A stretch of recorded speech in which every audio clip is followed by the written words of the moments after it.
Bueno, los datos que existen, que han ido saliendo a la luz en las últimas investigaciones, me refiero a un libro reciente de Ángel Viñas.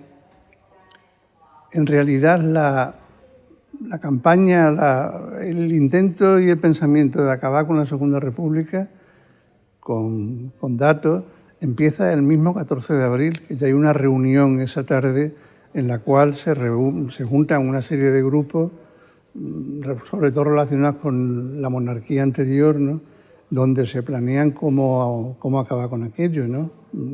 Llegan a una serie de acuerdos, de poner dinero, era toda gente con muchos posibles, de crear prensa afín a la idea, en fin, de crear unas condiciones que favorecieran el acoso y el derribo de la Segunda República. El domingo 16 de febrero de 1936 se celebraron en todos los pueblos y ciudades de España las terceras elecciones generales de la Segunda República. La provincia de Cádiz, así como su capital, dieron la victoria al Frente Popular. Más del 60% de los votos fueron para dicha coalición de izquierdas, frente al casi 40% del Frente Antirrevolucionario de derechas.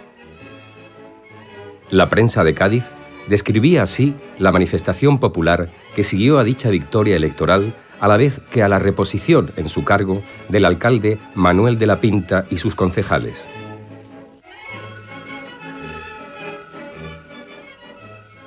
A las 3:30 de la tarde, salió de la Casa del Pueblo, de la calle Arbolí, la manifestación donde iban algunos de los diputados triunfantes del Frente Popular de Izquierdas. Los manifestantes, muchos de ellos con brazaletes rojos, portaban los retratos de Lenin, Thalmann y Largo Caballero. Recorrieron entre vítores y mueras las calles Ancha, San José, Plaza de Mina, Vargas Ponce, Plaza de Loreto, San Francisco y Duque de la Victoria, situándose frente a las casas consistoriales, desde cuyos balcones el alcalde, señor de la Pinta, dirigió algunas palabras. Luego marcharon a la Plaza de España, donde desde los balcones del Gobierno Civil escucharon las palabras de los diputados Manuel Muñoz Martínez, Ángel Pestaña, Rafael Calvo, Daniel Ortega o Juan Campos.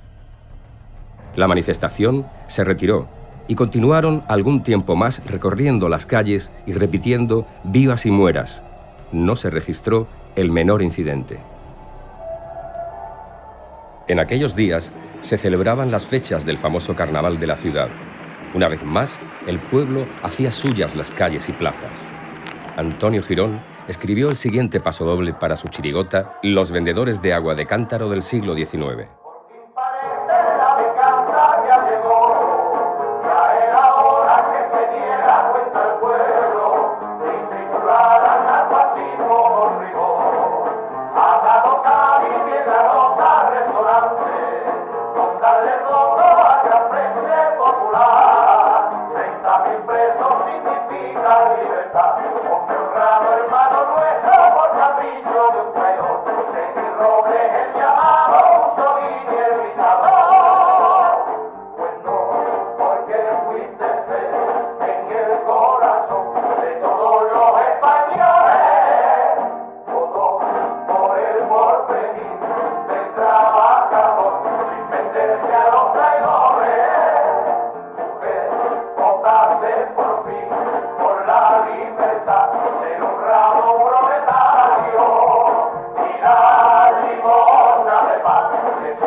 Cuando ya se producen las elecciones de febrero del 36, donde ya allí no hay ya componendas, se está actuando activamente, se está contactando con Mussolini en Roma, contactando con cualquier fuerza posible que pueda, se están comprando armas y naturalmente se está haciendo todo. Una vez que se conocen los resultados electorales, hay que acabar con aquello de todas. Es el momento en que se produce ese vacío de decir, bueno, mira, si por elecciones democráticas no podemos llegar al poder, pues se hace de otra manera. y ahí ya pues entra la preparación del golpe, que por supuesto empieza mucho antes que se matara, que asesinaran a Calvo Sotelo y que se produjera el final ese de los días previos al golpe de julio.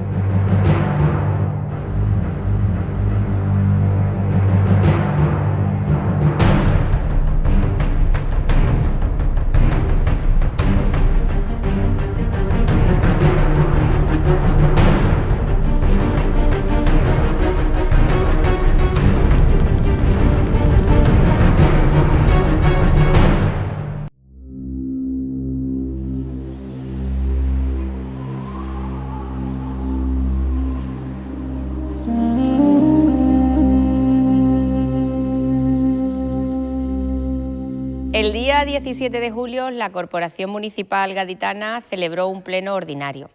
En la misma no estuvo presente Manuel de la Pinta porque por motivos personales tuvo que irse a Madrid. Los concejales celebraron pues un pleno ordinario en el que sencillamente trataron temas de interés para la ciudad del día a día, pero en ningún momento planeaba sobre aquella corporación la idea de que lo que iba a suceder esa tarde, el alzamiento de las fuerzas africanistas, iba a ser del alcance que fue. El Pleno no tomó nota de ningún tipo de intervención de nadie llamando la atención sobre lo que se iba a desarrollar. De hecho, el Pleno fue el día 17 por la mañana y el alzamiento se produjo por la tarde en Marruecos.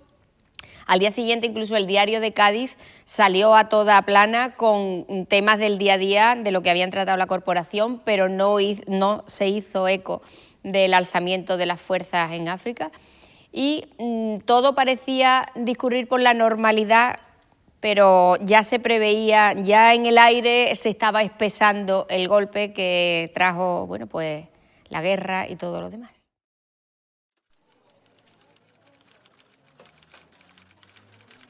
En la tarde del 17 de julio de aquel año, estaba yo en la Academia de Mecanografía recibiendo clases. Vi a mi padre, que había venido a la academia y estaba hablando con las profesoras. Momentos después, mi padre me llevó con él a la calle y en dirección a nuestra casa. Mi padre iba a pasos aún más rápidos que los de costumbre. Traté de saber por mi padre qué era lo que ocurría, pero mi padre casi no hablaba. Y lo único que yo le observaba era que estaba preocupadísimo. Me di cuenta de que algo grave había pasado o estaba pasando, porque no solo mi padre y yo, sino todo el mundo por la calle iba prácticamente corriendo. Con la llegada del Frente Popular en febrero de 1936, comienza Varela a lo que podemos denominar un proceso conspiratorio dentro de lo que es la estructura de altos mandos madrileños, sin destino Varela. Varela que había quedado, como digo, como general de brigada ascendido, pero sin destino, y el Frente Popular, a la vista de estas conspiraciones, fundamentalmente del general Varela, lo que va a proceder es a mandarlo en libertad vigilada a Cádiz, uno de los mayores errores que se podía cometer o que cometió el Frente Popular con relación a la sublevación en Cádiz. La detención del general Varela se produce el 17 de julio por la tarde. La orden viene desde Madrid. Hay que tener en cuenta que el general Varela se encontraba confinado en Cádiz desde el mes de abril, porque el gobierno de la República había descubierto, cuando él vivía en Madrid, que estaba dirigiendo una trama de conspiración militar contra el gobierno. Se le detiene preventivamente y se le deporta, se le conduce a la ciudad de Cádiz, donde está sometido a vigilancia policial. Cuando en Madrid se tiene conocimiento de la sublevación militar, del inicio de la insurrección militar en Melilla, en la tarde del día 17, toma una serie de medidas preventivas. Una de ellas, precisamente, es la detención del general Varela, que se le ordena al gobernador civil de Cádiz, que es Mariano Zapico Menéndez Valdés. Pues yo ingresé voluntario en el regimiento Cádiz número 27. Después fue 33, después 41, ya, pero 27. Al Castillo de San Diego, la noche del 7 de no sé qué. Lo que sí sé es que, como no estaba previsto que llegara, me pusieron a dormir en un salón que ahora está lleno de cosas, de recuerdo. Y con lo que a mí miedo me da de los gatos, se me subió un gato y yo me tiré la noche entera con la cabeza tapada y el gatito allí. Qué noche más. Después en la guerra las pasé mejor, porque yo era el cabo llavero. Se estuvieron ahí hablando, el Manuel llevaba un pantalón gris, una chaqueta clara, y estuvieron charlando, y yo estaba nada más que pendiente, después de llevarlo al pabellón, que le dieron un pabellón que estaba encima de la cantina, que tenía una escalera, que todavía eso se puede reconstruir en la memoria. Posteriormente, a raíz de los movimientos, que ya hubo más conocimiento y más información sobre lo que estaba ocurriendo en Melilla, el gobernador llamó al general López Pinto y le preguntó sobre la situación de la guarnición militar y sobre su lealtad al gobierno de la República. Y el general López Pinto, que ya estaba implicado en toda la trama de la conspiración y que estaba al tanto de todo lo que estaba realmente ocurriendo y del movimiento que había dentro de la ciudad y en la guarnición, a pesar de que llevaba poco tiempo destinado en la ciudad, le garantizó al gobernador civil de que la guarnición iba a permanecer leal, cosa que luego, como se vería horas después, no fue verdad. Mariano Zapico, muy relacionado con Manuel Azaña y que por lo tanto no solamente era un hombre fiel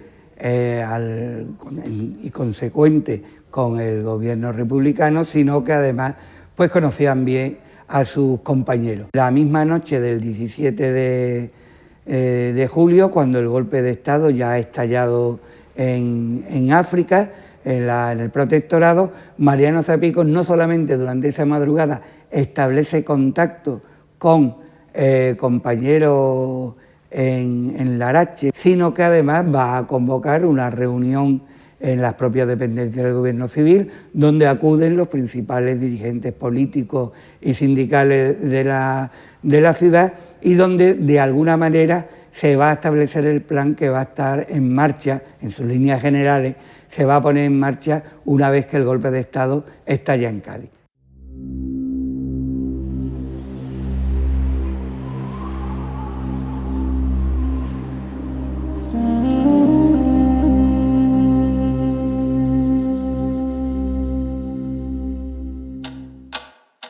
Un concejal y otro exconcejal, Antonio Martínez Jurado y Servando López de Soria, se dirigieron a las 7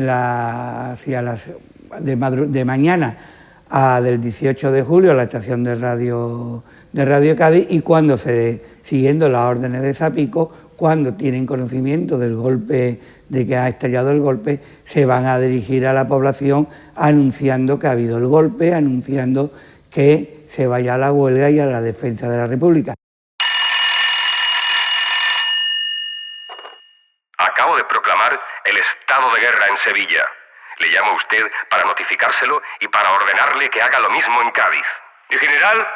¿Qué han hecho las otras guarniciones? No se preocupe usted de eso. Su adhesión, en la que creo ciegamente, me servirá para hablar en plural a los otros comandantes militares. ¿Qué ha hecho usted con Villabrile? Como no ha habido manera de convencerle, le he metido preso con otros cuantos que tampoco quisieron adherirse. Está bien, mi general. Voy a dar cumplimiento a sus órdenes. El día 18, iniciada la sublevación militar ya en Sevilla, antes de que se produzcan los movimientos que hay en Cádiz y se haga la sublevación en Cádiz, hay unas conversaciones telefónicas que han quedado recogidas, que han quedado transcritas por diversos historiadores, entre López Pinto como gobernador militar de la provincia de Cádiz y Queipo de Llano, que en ese momento era inspector general de Carabineros, había hecho detener al general jefe de la segunda división orgánica con cabecera en Sevilla y se había hecho cargo de lo que podríamos llamar la Capitanía General de Andalucía. En esa conversación que hay, Queipo de Llano intenta conocer cuál va a ser la postura del general López Pinto y si va a seguir adelante con su compromiso en la conspiración. Y López Pinto se compromete, y efectivamente, de que va a unirse a la sublevación.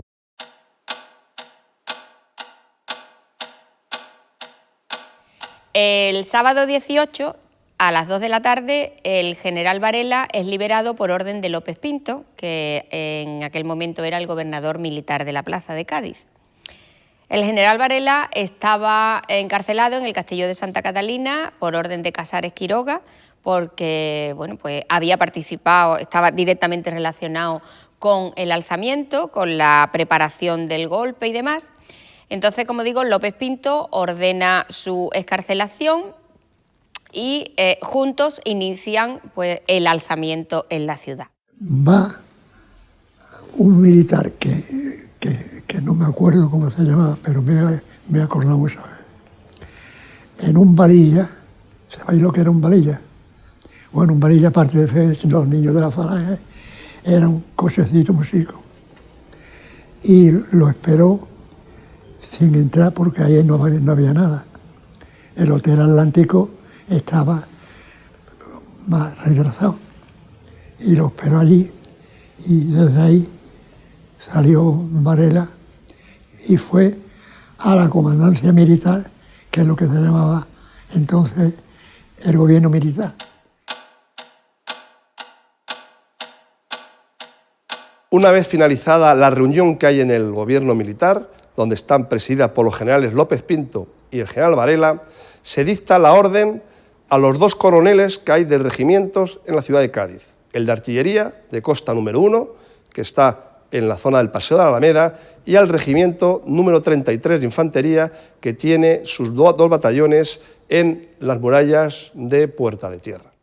Las tropas golpistas van a tener dos movimientos fundamentales. El regimiento de artillería de costa número 1, que sale de sus cuarteles en el barrio del Balón, junto a la Caleta, y se dirige por lo que hoy es la avenida Carlos III, el Parque, hacia la plaza de Argüelles, donde se va a declarar formalmente el estado de guerra. Y se desplazan desde sus cuarteles 2 compañías de fusileros y una compañía de ametralladora y una sección de acompañamiento al mando del comandante Chacón, y en artillería sale una batería al mando del capitán Muro, que ha sido un elemento esencial en la conspiración, igual que el capitán Puig Guardiola en el Estado Mayor de la Comandancia.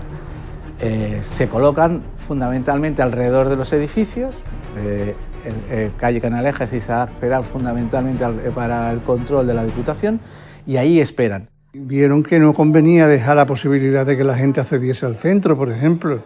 ¿Por qué? Porque iban en defensa de las instituciones democráticas, se agolpaba a la gente en la Plaza Nueva, en la Plaza de San Francisco. Entonces, claro, de cara al 36 fue importante saber que de ciertos puntos no tenía que pasar absolutamente nadie. Al contrario, había que aislar a la gente en sus barrios, ¿no?, para que no salieran de allí. Allí que hicieran lo que le diera la gana, como si querían quemar la iglesia o quemar lo que fuera, ¿no? Pero impedir con ametralladoras colocadas en diferentes puntos de la ciudad que se accediese allí al núcleo. Las fuerzas de izquierda, conscientes de que la cosa ya iba para adelante y que el alzamiento estaba empezando a ser una realidad, intentan oponer resistencia en algunos puntos de la ciudad. Por citar 3 elementos de esto, por un lado es la declaración de la huelga general, por otro lado es la entrega, entre comillas, de armas en un escaso número a quienes se apresten a defender a la legalidad republicana. Va a haber otro elemento que de alguna forma pues, va a intentar ayudar a la defensa de la ciudad, y es el llamamiento que se hace desde el gobierno civil, que ha mantenido conexiones telegráficas con los distintos pueblos de la provincia, sobre todo con los más cercanos, pidiéndoles que se organizaran, que se entregaran armas a la población y se organizaran grupos que se trasladaran a Cádiz, donde se encontraba el máximo número de fuerzas golpistas, para que acudieran a defender al gobierno, rompieran el cerco y se enfrentaran a esas unidades golpistas. Estaba en la calle esperando que abriese un establecimiento de cafés y masa para recoger 5 kilos de café y llevarlo y llevarlo para el despacho del bar. Y llegando yo a casa, porque a mí me cogió en la calle Ancha, que es por donde empezó. Esto eran las 4:15, 4:30 de la tarde, cuando la Guardia Civil la veo por la calle Ancha y ya, pues entonces aquello, esta evolución y la gente corriendo, pues yo también salí corriendo. Cuando llegué a casa, mi padre estaba durmiendo la siesta y le dije: papá, la Guardia Civil la he visto yo por la calle Ancha. La lectura del bando de guerra se hizo conforme a los cánones de la época, donde el capitán que mandaba a la batería, en este caso era el capitán Juan Muros, procedió a leer el bando de guerra que había firmado y redactado el Estado Mayor y había firmado el gobernador militar en ese momento, que era el general López Pinto. Y, lógicamente, ese bando de guerra era leído de viva voz. Hay que pensar que estamos hablando de un 18 de julio, con un día de fin de semana precisamente, con una temperatura alta y a una hora que precisamente sería aproximadamente las 3:30, las 4 de la tarde aproximadamente, con lo cual posiblemente hubiera algún vecino asomado por la ventana, pero realmente era un acto simbólico realmente esa lectura del bando de guerra, puesto que en el mismo momento que es firmado y es distribuido en unidades militares, ese bando de guerra realmente está declarado ya. Parte de la población había salido a la calle, se había dirigido en grupo en manifestación por las calles de la ciudad, algunos habían llegado al gobierno civil y otros estaban en los alrededores de la Plaza de España, de tal forma que cuando se produjo la lectura del bando de guerra, que daba el golpe de Estado, pues no solamente hubo sonoros abucheos y pitadas de desconformidad, sino que también se produjo un pequeño tiroteo en el cual parece ser que hubo algunos heridos dentro de las tropas golpistas. Salimos, me dice mi padre: vámonos a la calle, vamos a ver qué es lo que ocurre. Y salimos dando una vuelta por todo Cádiz, la clásica vuelta a Cádiz de San Francisco, Columela, Ancha y compañía y Plaza de la Catedral, viendo cómo estaban ya colocando las barricadas en la calle Arbolí, en la desembocadura con la calle Compañía. Servando López Soria y Antonio Martínez Jurado, dos concejales del ayuntamiento, intentan hacer un llamamiento a la población para que resista a la fuerza sublevada en Radio Cádiz. El golpe militar contaba con apoyos civiles y, digamos, con una especie de trama civil. Desde su máxima simpatía y apoyo, entre comillas, hasta donde ellos consideraban que podían apoyar físicamente, lo podían haber apoyado con dinero, que van a ser las clases conservadoras o ultraconservadoras de esta ciudad. En el otro extremo del apoyo civil a los golpistas, pues están las unidades paramilitares golpistas, como pueden ser las milicias del requete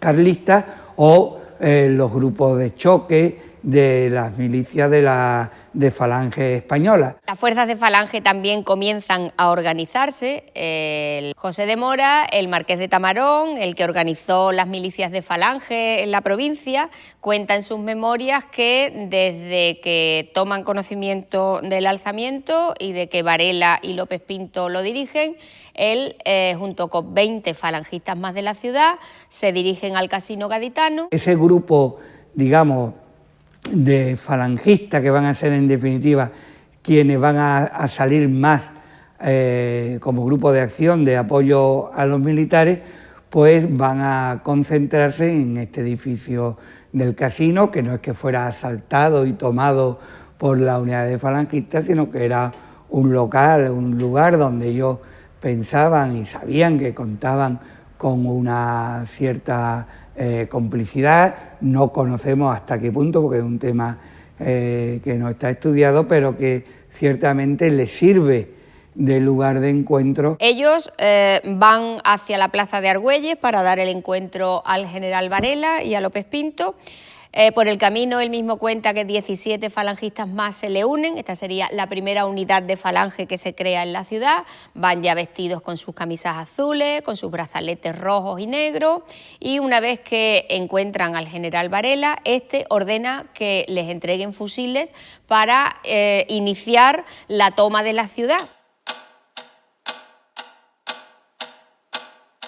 Una vez que están desplegadas y toma posiciones las fuerzas de infantería y las fuerzas de artillería, se dice una incitación a que se rinda las personas que se encontraban dentro del edificio del Gobierno Civil. En ese momento estaba como más caracterizado el gobernador civil, Mariano Zapico, estaba acompañado del teniente coronel de Carabineros, Leoncio Jasso, estaba acompañado del comisario jefe de policía, Adolfo de la Calle, estaba acompañado también del capitán de la Guardia de Asalto, Antonio Yáñez Barnuevo, así como de diversos elementos de la Guardia de Asalto y del Frente Popular. Esa intimidación para que se rindan no surte efecto y se inicia un intercambio de disparos de fusilería entre los defensores y los que están asediando el edificio. Transcurrido un par de horas aproximadamente, se produce un alto el fuego y se vuelve otra vez a intimar la rendición. Aproximadamente entre 30 y 40 personas salen. Hay mujeres, hay algunos niños y hay algunas de las personas que inicialmente habían tomado postura precisamente a favor de la República, de la República, pero al ver el cariz de la situación decidieron en ese momento abandonar y marcharse de allí. Una vez que al terminar el desalojo de esas personas, continúa el asedio y continúa el tiroteo.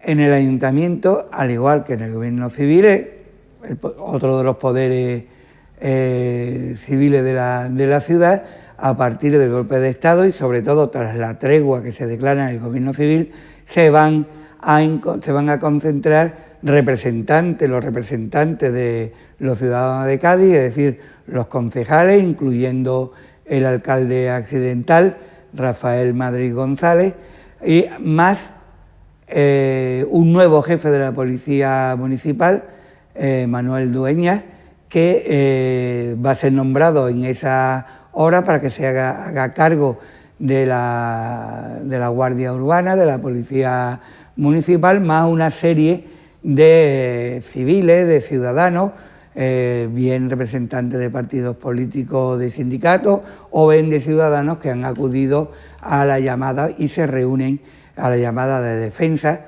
del orden constitucional y se reúnen en el gobierno civil. Fue cuando muere el corneta Soto Guerrero, a las 7 u 8 de la tarde, que el disparo. Decían que iba para General Varela, lo que murió fue el cornetín de orden, el que iba a su lado. Ya se veía como lo que decían las hordas, y eran que salían para la calle Columela, y ya empezaron los incendios y demás a la caída de la tarde.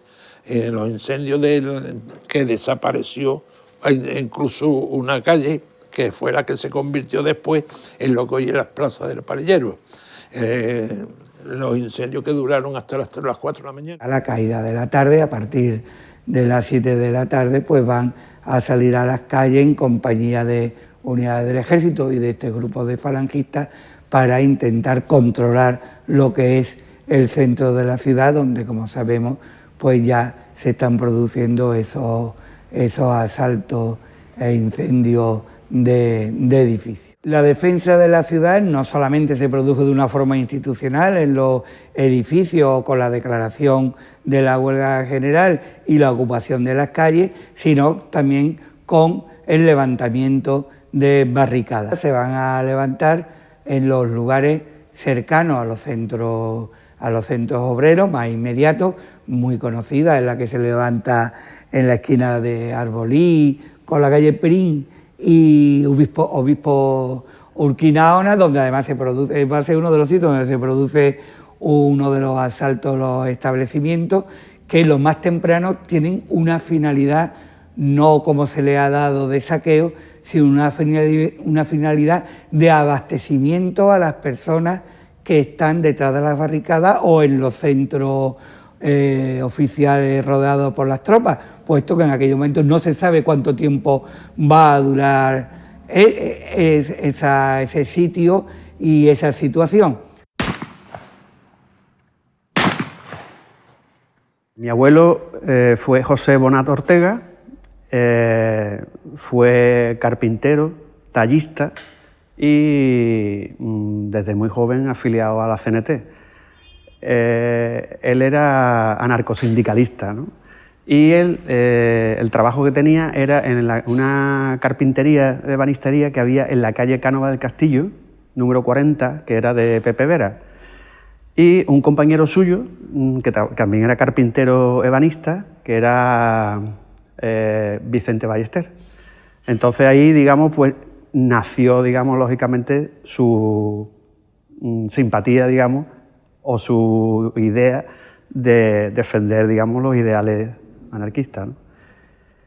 Se casó con mi abuela Concepción Santander Torres y se casaron muy jóvenes y se fueron a vivir a la calle San Bernardo, actualmente Pericón de Cádiz.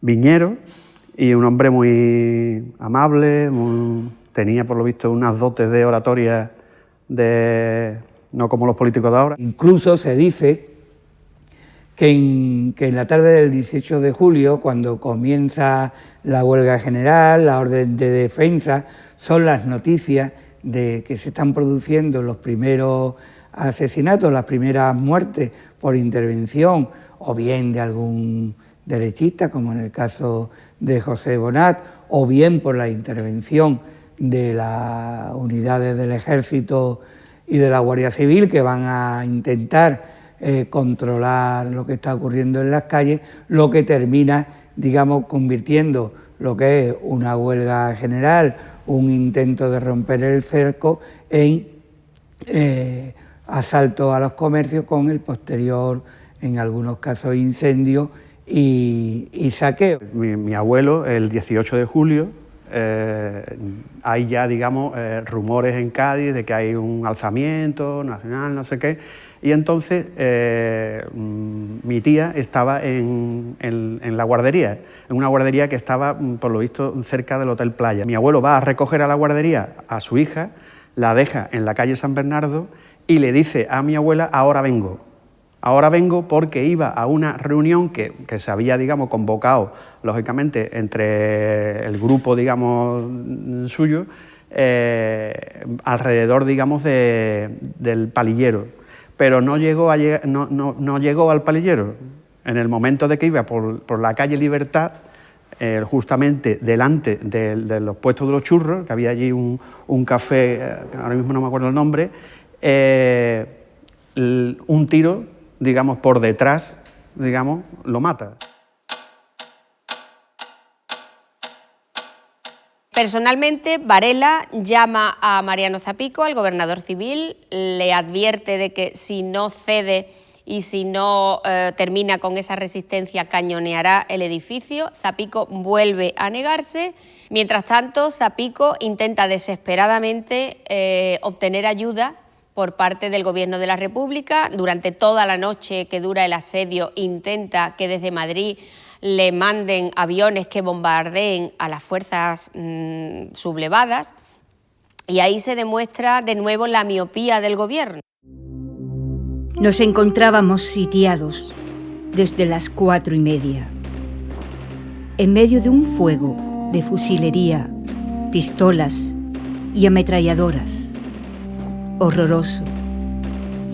Con nosotros estaban 50 guardias de asalto y pasamos la noche, que ya te contaré algún día y no me vas a creer. Salud, hermanilla. Besitos a mis niños y a todos recuerdos. Y tú, recibe muchos besos, milagros.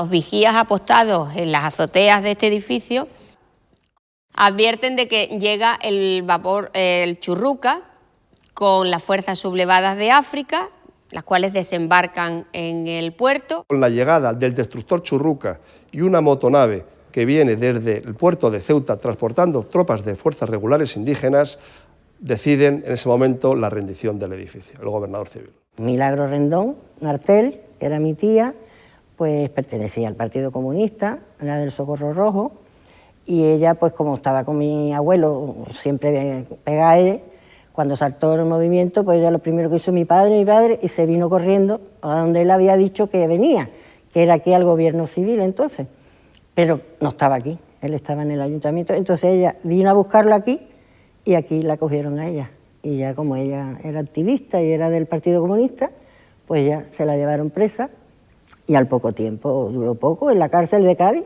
supongo que estaría ahí, yo creo que sí, la mataron, la fusilaron, embarazada de 2 meses con 29 años, en los fosos de Puerta de Tierra. Yo creo que fue la primera mujer que fusilaron, ahí. Y el día que la iban a matar, la dejaron despedirse de mi madre. Y entonces cogieron a mi madre y la llevaron con ella, para que se despidieran las 2 hermanas. Y hasta un chavalín de los que la dispararon se desmayó, porque la despedida fue horrorosa. Se tiraban de los pelos para no separarse. Milagrito, Luisita, porque se decía Milagrito y Luisita. Y las 2 agarraditas porque no se querían, porque sabían que iban... Una, que era Milagro, era la primera, iba para la muerte. El Churruca desembarca una dotación de moros y entonces, pues claro, ya el gobierno civil, que se había hecho resistente al general Varela, ya se embarcan los moros y ya eso... Además, los moros no sabían ni a lo que venían. Los moros desembarcan y cogen por la calle Doctor Ramón y Cajal. A primera hora del día 19, tras la ocupación del gobierno civil, Varela, que es el que está tomando ya el mando definitivo del golpe en la ciudad, acude con fuerza de su regimiento y de las nuevas unidades del Ejército de África que han llegado para ocupar el ayuntamiento, lo cual se produce sin ningún tipo de resistencia, salvo un breve y discutible tiroteo. Mi abuelo se crió en el Corralón de los Carros, con toda su familia, que eran varios hermanos. Fue al ayuntamiento para hacer sus gestiones de lo que él era. Pues era tesorero del Partido Comunista y entonces fue al ayuntamiento y allí lo cogieron porque saltó el movimiento, lo cogieron y lo metieron preso. Y ya después de ahí, pues al poco tiempo lo fusilaron, que fue en agosto. Fue uno de los primeros que fusilaron, creo, en Cádiz. Los Rendón son una familia de indianos, una familia de emigrantes, bueno, el cabeza de familia. Francisco Rendón emigra, es un gaditano que emigra en su caso a Cuba, como hicieron tantos andaluces en aquellos años de final del 19, principio del 20, y que vuelve unos años después, en 1913, a Cádiz, con una situación económica quizás un poco mejor que la que aquella con la que se fue. No es el indiano ricachón, pero sí ha vuelto con una situación económica mejorada y que se convierte en un pequeño comerciante, un pequeño burgués de alguna manera, un pequeño comerciante en la ciudad de Cádiz. Francisco Rendón pues fue probablemente uno de los miembros centrales quizás de los impulsores incluso del Partido Comunista en la ciudad. Él tiene 2 hijas que también van a pertenecer al Partido Comunista, pero quizás la más interesante sea María Luisa por el vínculo familiar que se establece con Daniel Ortega. Daniel Ortega es un joven comunista que llega a estudiar, llega a vivir a Cádiz desde un pueblo de Burgos. Por la mañana del 19 de julio asaltaron la platería de mi abuelo, Francisco Rendón, San Francisco, y llegaron tropas marroquíes, que fueron los que entraron allí. Bueno, le decían los moros, pero bueno, yo digo marroquíes. Entraron en la platería, claro, es que se decía que eran los moros, han entrado a la platería de Paco Rendón, es lo que se solía decir. Y nada, pues los relojes de mi abuelo, como él tenía su platería con todas sus cadenitas, sus relojes y sus cosas, se veían por toda la calle Pelota tirados, porque le habían desbancado todo, le habían quitado todo, y los vecinos bajando, una señora muy conocida de Cádiz, de una familia muy conocida de Cádiz, también estuvo cogiendo relojes. Era amiga de mi madre de la infancia, un apellido que no lo quiero decir, pero bueno, de una familia muy conocida y pudiente de aquí de Cádiz. Pues también cogió sus relojitos, se llevó también sus relojitos. Hombre, claro, es que eso es así. Se les permitía actuar de esta manera porque era lo que se solía hacer en las guerras rifeñas y porque también quizás también eso formaba parte del arma, del uso que se hacía de los regulares, no solo como un elemento militar, sino también el miedo que inspiraban. El miedo que inspiraban eso de que vienen los moros, vienen cortando cabezas, vienen sacando las tripas, bueno, eso causaba pánico. No son los regulares los únicos que asaltan la platería, también lo hacen, digamos que sublevados de aquí, de la tierra. La Casa del Pueblo de Cádiz se enclava en un edificio ya que tiene mucha historia en la ciudad, en la calle Arbolí, número 5, antigua calle del Empedrador. Sabemos que una de las premisas socialistas es el de formar a la población y a los obreros. Una Casa del Pueblo, aparte de ser la sede del sindicato, en este caso de UGT, y todas las sociedades que se adhieren a este sindicato, es también la casa del político, del partido político que es el PSOE. Él empieza con una labor, como hemos dicho, política, de enseñanza política, pero también tiene una labor cultural. Ya sabemos que en 1936 pues será no solo la sede del PSOE, sino también del Frente Popular. La calle Prim, Arbolí. Allí montan barricadas para intentar frenar el avance de los militares y de estas fuerzas de Falange. Ya la Diputación estaba siendo asediada por las tropas de Varela y también Correos y diferentes enclaves de la ciudad. Este grupo de izquierda lo que intenta es que que Cádiz no caiga o tarde lo más imposible en caer en las manos del bando nacional. Se asalta la Casa del Pueblo. La Casa del Pueblo es tomada en poco tiempo porque también al saber que venían ya los regulares, la mayoría de la gente sale despavorida de la Casa del Pueblo porque si no iban a ser detenidos y ya desde ese día pues empieza la persecución en la ciudad y se tienen que esconder la mayoría de los socialistas. En el edificio de Correos también hay una resistencia protagonizada por los guardias de asalto, que lamentablemente es sofocada en muy poco tiempo. Las tropas se dirigen por la calle Pelota, la Catedral, Prim, hasta desembocar en la Plaza de Topete o de las Flores y encontrarse ante otro edificio que no es poder civil, pero que sí es muy importante para la legalidad y la defensa y resistencia del orden republicano, que es la Casa de Correos y Telégrafo. Cuando llegan estas tropas del ayuntamiento, ante los disparos que hacen las tropas que llegan, el director de Correo y Telégrafo, si mal no recuerdo, Javier Maestre, ha llamado al gobierno civil, ya conoce que está en poder de los golpistas, que se han rendido y decide, junto a los ocupantes y a los guardias de asalto que están en la ciudad, que están en el edificio, pues abrir las puertas, sacar una bandera blanca y entregarse a las unidades que han rodeado el edificio desde la plaza.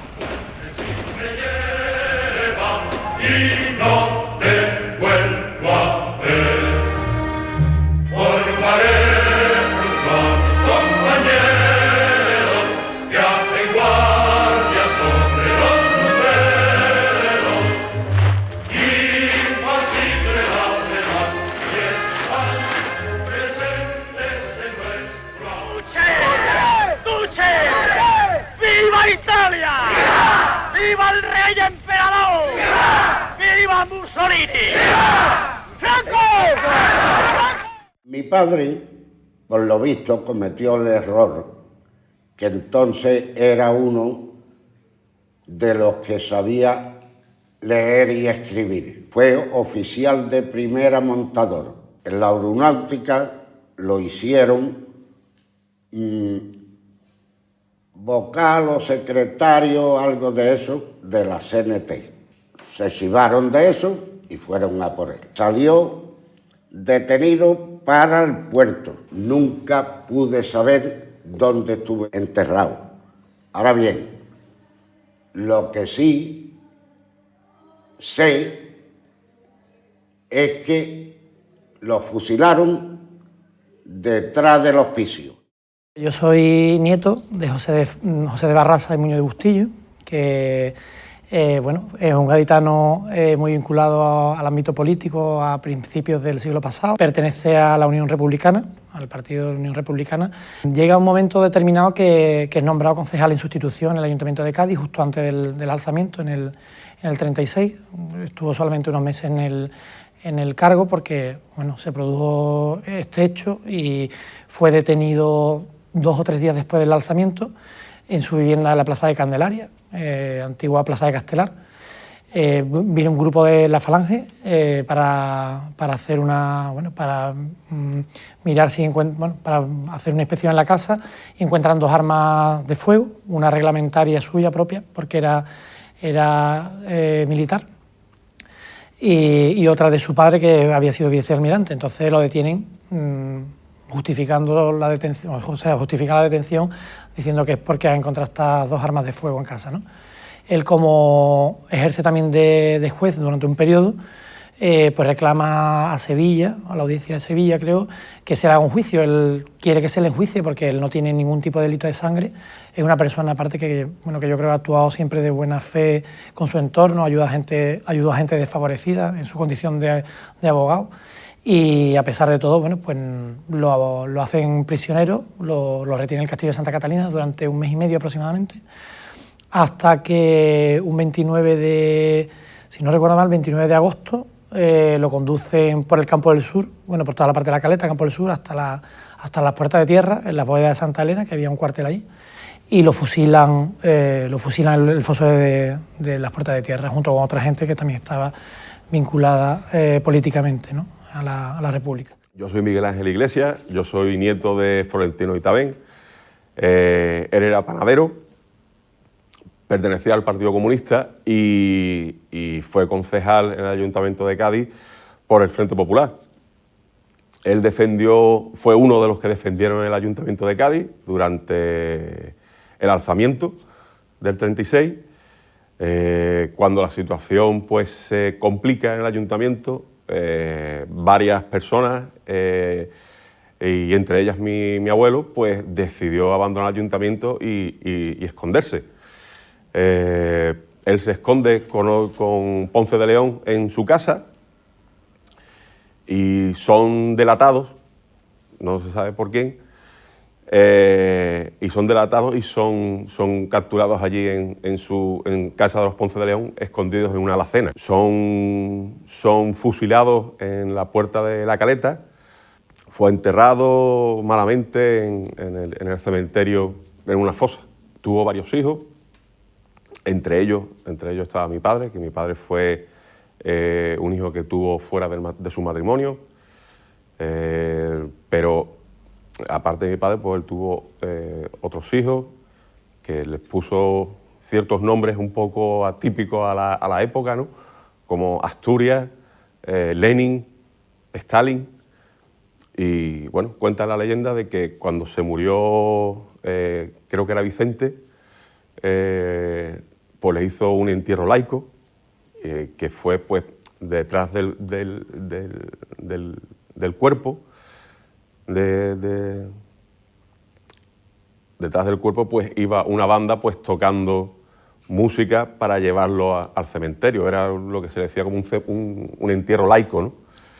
Y cuenta la leyenda que cuando fueron fusilados Ponce y él en la Puerta de la Caleta, los golpistas, pues para reírse de él o vete tú a saber pues, qué, pues decidieron hacer lo mismo. Decidieron ponerle una banda detrás de los 2 cuerpos y pasearlo por todo el Campo del Sur.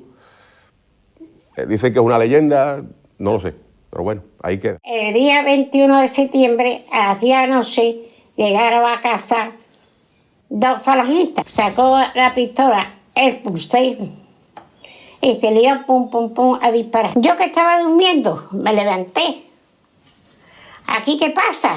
Y me acaba de decir yo, ¿aquí qué pasa? Como estaba disparando, pues me alcancé el tiro, de la bala que tengo. Me entró por aquí abajo. Y aquí también otra, ¿ves que tengo aquí otro costurón? Mi madre me dejó en el hospital y en aquel extranjera había un grupo de falangistas muy grande que estaban saltando, cantando Cara al Sol. Y dice, ay, ¿qué estáis haciendo? Hay que ver. ¿Por qué estáis saltando por encima de él? El señor así está muerto. Y cuando mi madre entró por la casa, pues se encontró todos los chiquillos allí en el patio, llorando, uno, otro jugando, como niños que eran. Y las mujeres llorando. Y mi madre, ¿por qué lloras tanto? Y dice, dice que ¿por qué lloramos tanto? ¿Pero te has dado cuenta que a tu marido dan al fusilado? Mi nombre es Luis Yáñez Barnuevo García y soy sobrino carnal del capitán Antonio Yáñez Barnuevo Milla, de 33 años, que fue fusilado en Cádiz el 6 de agosto de 1936 por haber permanecido fiel a la República a la que defendió con las armas en la mano, ¿no?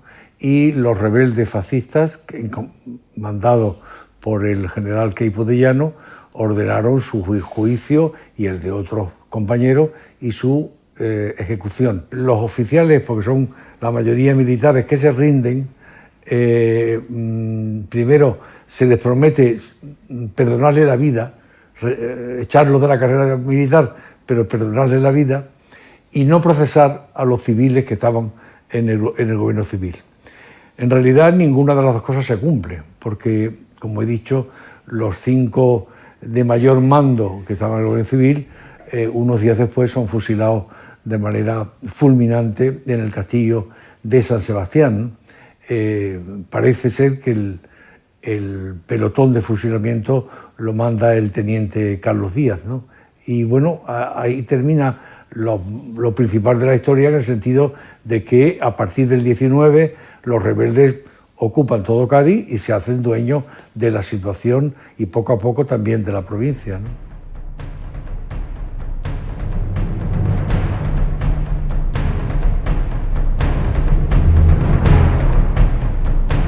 No solo no me creí obligado a obedecer la instrucción del comandante Baturone, sino que por el contrario, creí y sigo creyendo que con arreglo a la ley fue el comandante quien debió obedecer la exhortación que como gobernador le hizo de retirar a su cuartel aquellas tropas que estaban procediendo a la declaración de un estado de guerra absolutamente ilegal, por cuanto no había sido decretado por el gobierno legítimo de toda la nación, ni en lo que respecta a Cádiz, había dimanado de un acuerdo de la Junta de Autoridades que como gobernador tenía que haber convocado y presidido.